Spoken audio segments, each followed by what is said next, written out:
বৰ্তমান সময়ত ঢেকিয়াজুলিত মানুহখিনিৰ কি অৱস্থা তেওঁলোকৰ কি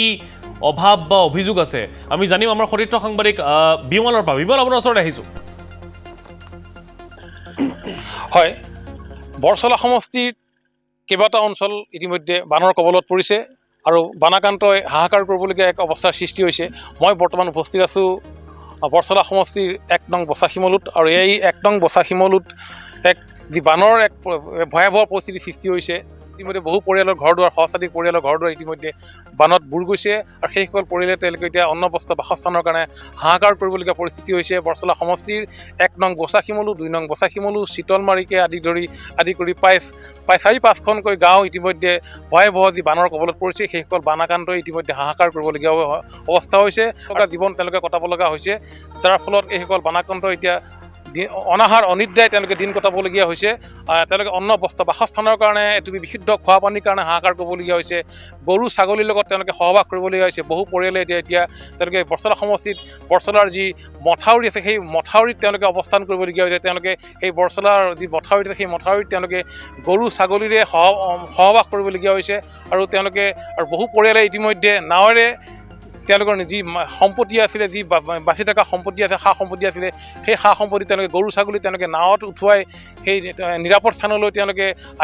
আহিব লগা অৱস্থা হৈছে তৎসত্ত্বেও কিন্তু বা প্ৰশাসনৰ লোক সেই স্থানত বৰ্তমান পৰ্যন্ত উপস্থিত নোহোৱাৰ এক অভিযোগ উত্থাপন হৈছে সেইসকল পৰিয়ালে আচলতে যেনেধৰণে চৰকাৰ প্ৰশাসনে আচলতে ৰিলিফৰ ব্যৱস্থা কৰিব লাগিছিলে সেই ৰিলিফৰ ব্যৱস্থাও তেওঁলোকে নোপোৱাৰ এক অভিযোগ উত্থাপন কৰিছে যি কণ শিশুসকলৰ খাদ্য বা পশুধনৰ যি খাদ্য আচলতে যোগান ধৰিব লাগিছিলে সেই কোনো ধৰণৰ খাদ্য আচলতে সেই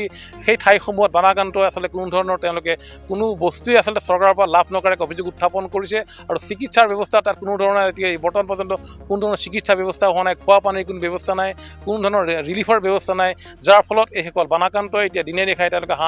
হাহাকাৰ কৰিবলগীয়া হৈছে আৰু বিস্তৰ কৃষিভূমি ইতিমধ্যে বানৰ কবলত পৰিছে আৰু সেই যি তেওঁলোকে যি খেতি বা কৃষি কাৰ্য কৰিছিলে সেই কৃষি পথাৰ ইতিমধ্যে বানৰ কবলত পৰিছে তেওঁলোকে মাটি ভেটি হেৰুৱাবলগীয়া হৈছে তেওঁলোকে মূল্যৱান সা সম্পত্তি হেৰুৱাব লগা হৈছে আৰু এতিয়া তেওঁলোকে যি মথাউৰি আছে সেই মথাউৰিত তেওঁলোকে এনেধৰণে অৱস্থান কৰিবলগীয়া হৈছে এতিয়া এই নিশা তেওঁলোকে এনেধৰণে যি মথাউৰিৰ ওপৰত আচলতে তেওঁলোকে কেম্প কৰি পেলাই তেওঁলোকে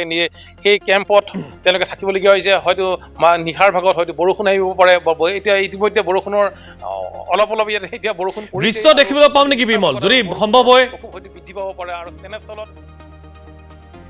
ধন্যবাদ জ্ঞাপন কৰিছো আমাৰ সাংবাদিক বিমল নাথক